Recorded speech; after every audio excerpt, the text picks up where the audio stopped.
A continuación, Empresa y Comunicación.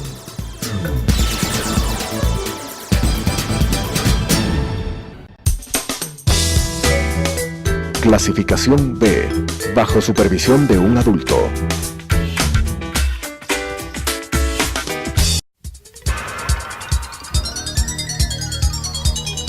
Las opiniones vertidas en este espacio por la producción y dirección del programa son de exclusiva responsabilidad de sus autores y de quienes intervienen en ellos.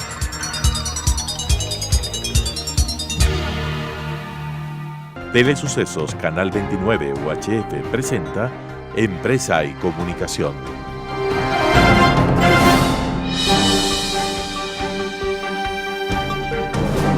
Un segmento de interés para la sociedad que trata temas empresariales, con la conducción de Roberto Manciati. Empresa y Comunicación. Amigos, gusto estar con ustedes como todas las semanas en el espacio de Empresa y Comunicación, un segmento que nos permite conocer aspectos relacionados a todo lo que tiene que ver con la empresa, grande, chica, mediana, la microempresa y también los temas de la comunicación, la libertad de expresión, la libertad de información y recalcando la libertad de comunicación. En esta ocasión nos acompañan los representantes de Ciudadanos por la Democracia, la señora Anabel Chacón y el señor Walter Mena, quienes de alguna manera están representando este gran colectivo ciudadano, un gran colectivo social que tiene presencia a nivel nacional y ha permitido generar varias actividades y acciones en beneficio de varias acciones y postulados a nivel nacional. En esta ocasión nos vamos a centrar específicamente en la libertad de expresión y lo que ellos están planteando. De manera inicial, Anabel Chacón es doctora en matemáticas, profesora de la Politécnica Nacional, y Walter Mena, médico especializado en medicina ecológica. Un gusto y bienvenidos al espacio de Empresa y Comunicación. Bienvenidos. Gracias. Comencemos con Anabel. ¿Qué les motivó a agruparse y en defensa de qué? ¿Por qué ustedes tomaron la decisión de agruparse? Bueno, mucho gusto por estar aquí, muchas gracias por la invitación. Primero que nada quiero aclarar que no soy doctora, soy matemática y soy de la Politécnica Nacional, no profesora de la Politécnica Nacional, listo. Pero gracias por sus generosas palabras. Bueno, lo que nos motivó primero a organizarnos es la pérdida de los valores éticos, morales y por lo tanto cívicos que hay en la sociedad, por un escepticismo que se ha creado a nivel de los partidos políticos. Entre ellos, como usted recalca, la libertad de expresión es fundamental y nosotros consideramos que basados en la libertad de expresión nosotros podemos tener la vigencia de otro tipo de derechos, de manifestaciones sociales que son necesarias, como el respeto, la tolerancia, la gratitud y efectivamente la forma de expresarse también es una libertad de pensamiento. ¿Por qué ustedes en la parte casual exactamente, cuando hablamos de los próximos eventos y este evento que ustedes vemos que van a realizar, enfocados directamente a la libertad de expresión, la justicia y la dignidad como derechos irrenunciables de los ecuatorianos, ¿por qué se enfocaron en estos temas? Tal vez con alguna relación de la actualidad social, la actualidad política que el Ecuador está atravesando. Actualidad social, evidentemente, Roberto, pero tenemos previamente, ¿no es cierto?, que referirnos a los conceptos que están alrededor de la libertad del pensamiento. A propósito de las frecuencias de radio y televisión, de la concesión de las frecuencias de radio y televisión, nosotros habíamos hecho un recuento del concepto que significa, ¿no es cierto?, la libertad de expresión y antes de la libertad de expresión, la libertad de pensamiento. El acreditado antropólogo Matt Pearson Smith Cameron, en su artículo científico titulado El misterio de la evolución del pensamiento, concluye que la mente humana tiene alrededor de 4 millones de años.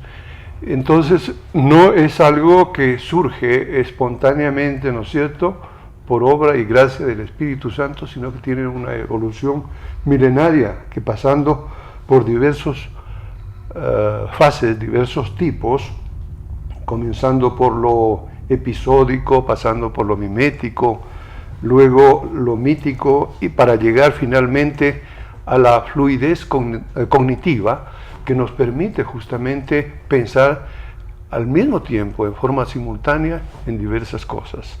Entonces, con este antecedente resulta insólito realmente que una persona que fungió de presidente de la República y ahora actúa desde un ático en Europa, en Bruselas exactamente, pretenda siquiera, ¿no es cierto?, controlar la evolución del pensamiento.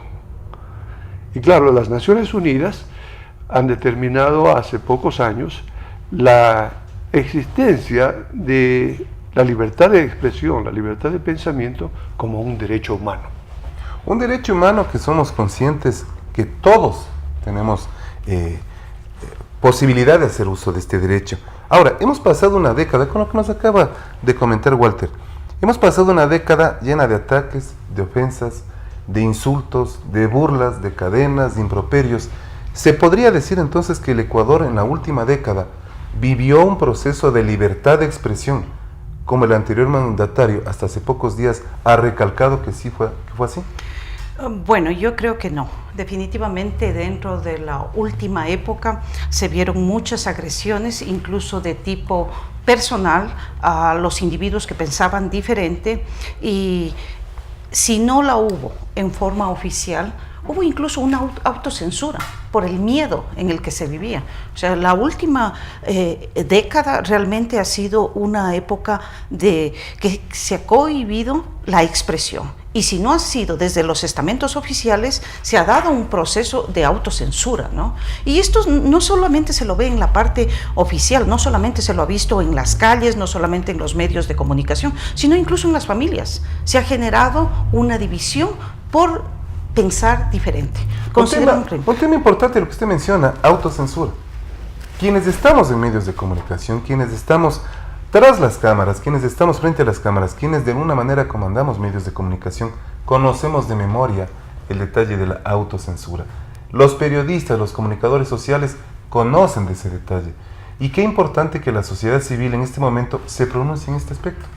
Por supuesto, es que es una percepción generalizada. Se puede decir que no ha existido, pero las estadísticas, como fue demostrado por el periodista Fernando Rincón al señor expresidente, eran realmente devastadoras. ¿Cómo se puede negar que hubo enjuiciamientos, penalizaciones, demandas, e incluso hubo casos en los que se le puso precio a la dignidad de las personas, cuando se supone que si es un acto que se ha ofendido la dignidad de alguien, debería ser un procesamiento simbólico, pero no, aquí a la dignidad de una persona se le puso un precio, 40 millones, 80 millones, que eso impacta en los imaginarios de la sociedad. Ahora, cuando estamos a puertas de un proceso total, en este proceso vamos viendo que agrupaciones políticas ya están tomando forma. Vemos que varios partidos políticos internamente están discutiendo, se están generando rencillas, inclusive el partido que ha gobernado al Ecuador durante varios años. Se entendería que la presencia de ustedes, recalcando que como mensaje y misión de ustedes está impulsar los valores éticos y morales, y frente a un proceso electoral, ¿no podría tal vez la sociedad o colectividad malentender como una intención política la de ustedes? Bueno, el animal político es el hombre por antonomasia. Lo que nosotros no somos es partido político. Yeah. Y no es que tengamos reservas respecto de los partidos políticos, lo que pasa es que el diálogo entre la sociedad civil y los partidos políticos tiene que madurar. En este momento hay muchas dificultades, ciertamente, para que los grupos sociales, los colectivos sociales, ¿no es cierto?, puedan de igual a igual entenderse con los partidos políticos.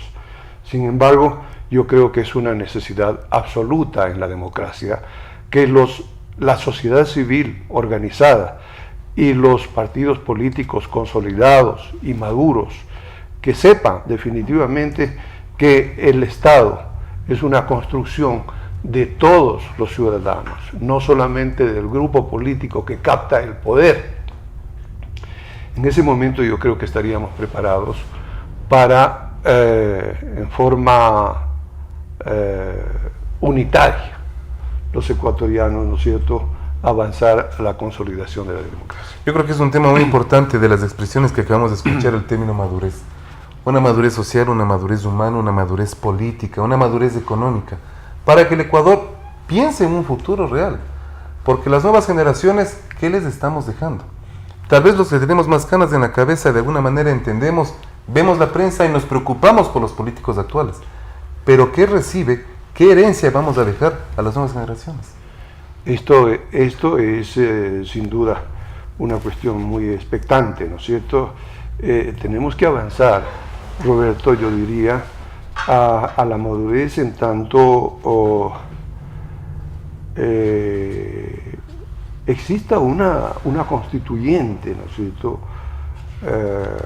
que sea la expresión de un logro civilizatorio y revolucionario.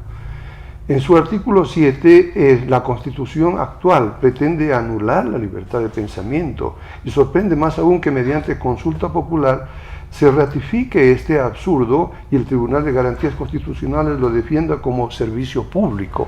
Esto nos parece totalmente extraño realmente y fuera de toda lógica, toda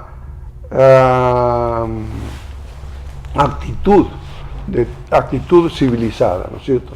Una vez montada la farsa, había que darle forma a través de un tinglado legal reglamentario. Aquí surge el inédito reglamento de concesión de frecuencias, el que mediante un sainete montado entre Arcotel y Cordicom, que por supuesto contaron con la venia de Carondelet, surrealistamente se trató, como ya decía antes, de tener la libre expresión del pensamiento, repartiendo las frecuencias de radio y televisión discrecionalmente, según la conveniencia del partido gobernante, y todo para consolidar aquello que se llamó el estado de propaganda en el Ecuador. Tenemos conocimiento claro de eso y esperamos que los procesos que se están viviendo ahora frente a Arcotel, a Cordicom, en sus acciones que deben estar apegadas a derecho y con la presencia de la Contraloría, permitirá obviamente una mayor tranquilidad en los concesionarios y quienes aspiren por nuevas frecuencias de radio y televisión. Ustedes también, como agrupación Ciudadanos por la Democracia, están emprendiendo un pensamiento loable y muy importante a nivel nacional, que es generar y construir monumentos por la libertad de expresión. Monumentos y presencia de libertad de expresión que todos los ecuatorianos necesitamos, pero en este caso son ustedes quienes están encabezando este proceso. Sí, porque pensamos que las ideas tienen que materializarse de alguna forma y tienen que perennizarse. Y un monumento definitivamente es una forma de hacerlo. Yo quería dar otro ejemplo, aparte de lo que mencionó Walter, respecto a la libertad de expresión. Cómo no somos valorados en el mismo sentido. Constitucionalmente nosotros como entes jurídicos, entes ciudadanos, se supone que somos iguales. Pero no lo somos en la práctica. Y voy a dar un ejemplo mucho más concreto en el aspecto electoral. Los votos válidos que se contabilizan son los votos considerados únicamente para un candidato específico. No es considerado voto válido el voto en blanco y el voto nulo. Esto fue hecho con el propósito claro de reducir el espacio muestral para dar una mayor ventaja a un cierto tipo de candidato. Pero eso está mal. ¿Por qué? Porque si yo voto blanco o yo voto nulo, mi opinión debe ser tan válida como quien votó por el candidato A y el candidato B. Y en la práctica eso no ocurre. Solo importa el que vota por A o el que vota por B, y el nulo y el blanco es considerado no válido. ¿Qué significa? En definitiva, que mi expresión manifestada en el voto no es contable. Entonces, ¿para qué el voto es obligatorio? Exactamente. Y el voto definitivamente es una forma de expresión de la ciudadanía. Ahora, entonces, justamente se han dado todo este tipo de incoherencias, ¿no? Porque el discurso oficial dice otra cosa, pero la práctica cotidiana lo dice diferente. Volviendo al asunto del monumento, nosotros sí pensamos que, como lo habían mencionado, que las ideas tienen que ser materializadas y tienen que ser cristalizadas. Y el asunto de la libertad de expresión que se vivió en una década de oprobio tiene que ser perennemente recordado por la ciudadanía. Por eso es el objetivo nuestro llegar a plasmar este monumento. ¿Dónde han pensado hacerlo? Tengo entendido que tal vez en Quito, Guayaquil como ciudades principales.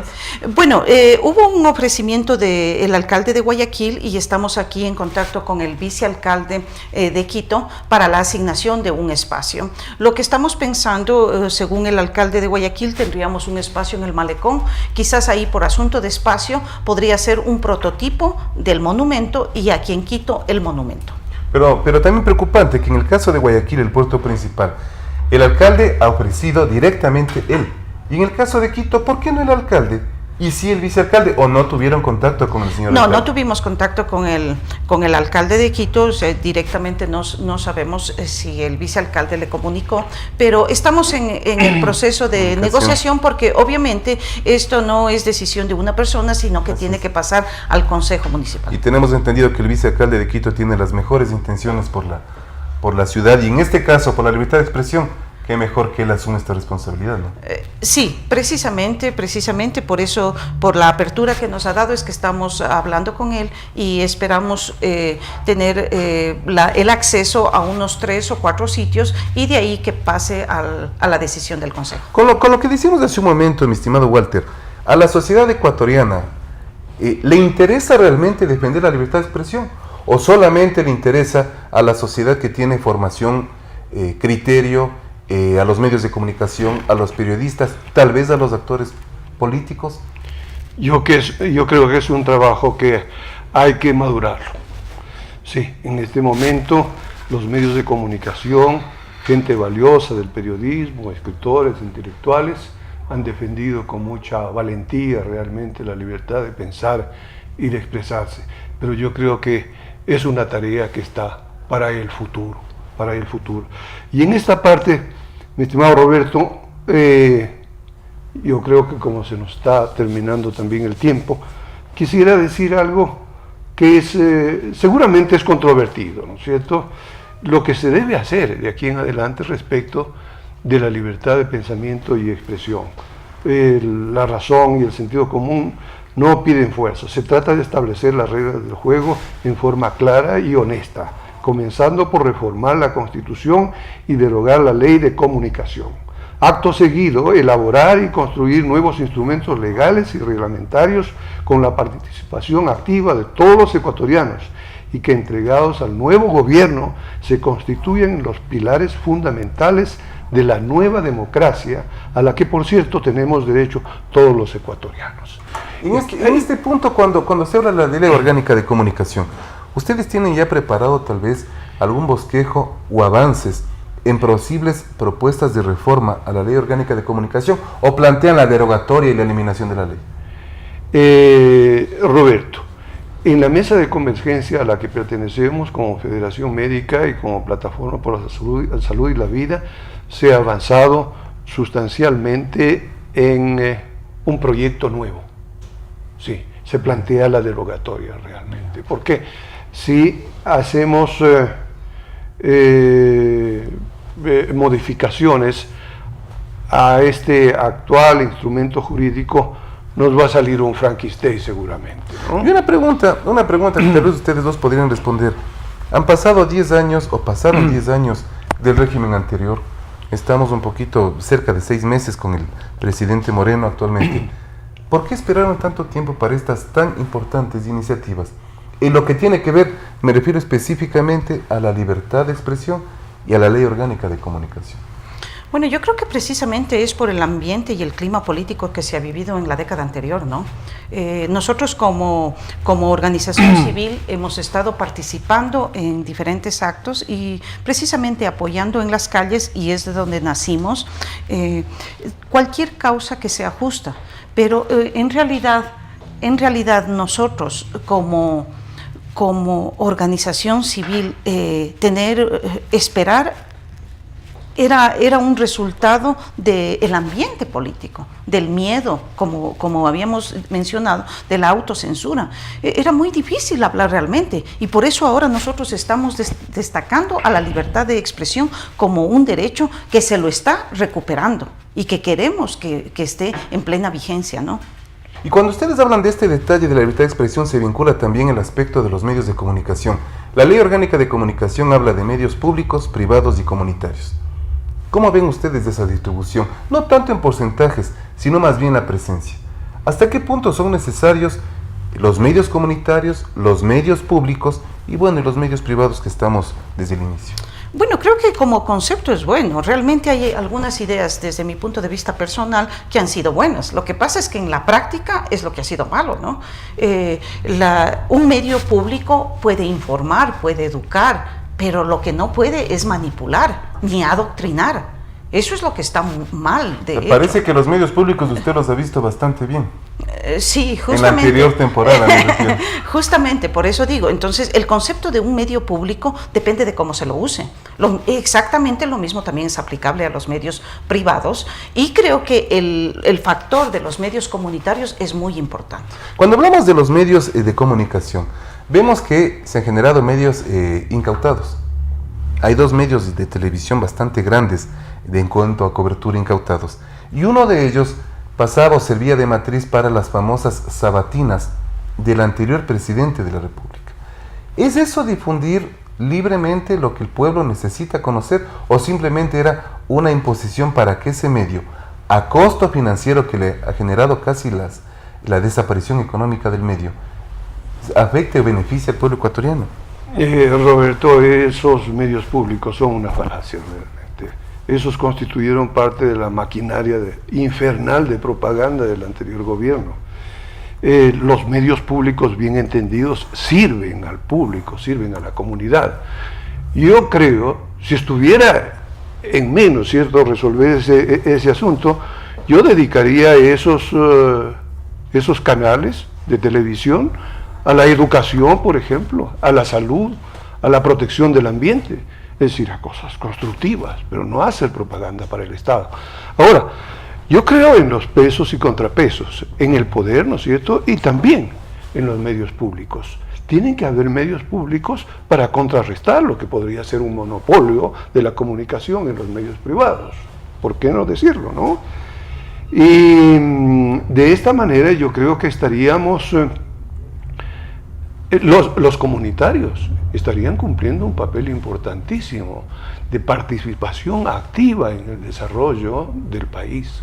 Ahora, a estos pocos minutos que nos quedan, un criterio final, mi estimado Walter, respecto de la situación actual del presidente, expresidente Correa, del vicepresidente Glass, que está tras las rejas.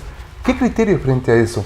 Respecto de la juventud ecuatoriana, respecto del Ecuador de mañana, respecto de lo que queremos sembrar, la empresa privada, los profesores, los estudiantes, las damas de casa, por el Ecuador del mañana. Mi estimado Roberto, yo creo que esta pregunta se contesta fácilmente, desde mi punto de vista. El doctor Moreno, el licenciado Moreno, presidente de la República, tendría que hacer exactamente todo lo contrario a lo que hizo el economista Correa, y con eso pasa la historia. Haciendo todo lo contrario. Respondida. Y en este caso, Anabel, ¿qué opinión merece el juzgamiento contra tantos periodistas, contra tantos medios de comunicación, que de una o de otra manera han cumplido con su misión de informar lo que sucede en el país? Bueno, realmente esto que ha pasado en la última década es alarmante, ¿no? Y por eso precisamente nosotros estamos preparando un evento de la libertad de expresión. Me parece que es una vergüenza porque en definitiva todos los casos de corrupción que han habido han sido denunciados por la prensa, por gente independiente, por gente valiente. No ha sido investigado por la justicia, por la institucionalidad de la judicatura, de la fiscalía. No han venido de ahí, ha venido de la prensa extranjera, de las denuncias internas. Entonces realmente eso es algo muy, muy valiente y muy valioso, y nosotros como sociedad no podemos dejar de desconocer eso. Además que hay un factor que mencionaba usted, el de la juventud. A mí como maestra me alarma lo que ha sufrido nuestra juventud. Estamos hablando que los jóvenes de 18, 19 años, ellos únicamente han conocido desde los 8, 9, 10 años que todavía no tienen una formación, únicamente han vivido en esta década. que es una década de ignominia. Entonces ellos no tienen un referente real para poder comparar algo. Y no decir nada de los niños que están ahora en secundaria o en primaria, solo han vivido esto. Entonces necesitan saber que hay otros referentes, que hay cosas que no podrían ocurrir en nuestra sociedad y que deben sentirse libres de decir lo que piensan. Qué interesante diálogo con los amigos que representan a Ciudadanos por la Democracia, con Anabel Chacón y Walter Mena, porque eso nos permite abrir un poco el criterio de lo que debemos hacer y a dónde debemos, obviamente, dirigirnos. No perdemos la oportunidad para invitarles a todos ustedes, amigos, este martes 12 de diciembre a las 18 horas al auditorio de la Cámara de Comercio de Quito, en la Amazonas y República, justamente donde se van a topar este tipo de temas de la libertad de expresión, la libertad de información. Son aspectos y foros que nos permiten a los quiteños, a los ecuatorianos, avanzar en este gran sentido y en esta noble causa por el futuro del Ecuador. Queremos agradecerles nuevamente a ustedes y a ustedes, amigos, que nos acompañan cada semana. Muy gentiles y hasta la próxima oportunidad. Muchas gracias. Las opiniones vertidas en este espacio por la producción y dirección del programa son de exclusiva responsabilidad de sus autores y de quienes intervienen en ellos.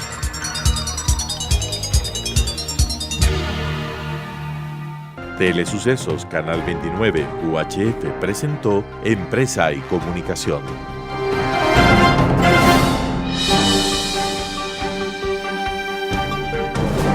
Un segmento de interés para la sociedad que trata temas empresariales, con la conducción de Roberto Manciati. Empresa y Comunicación.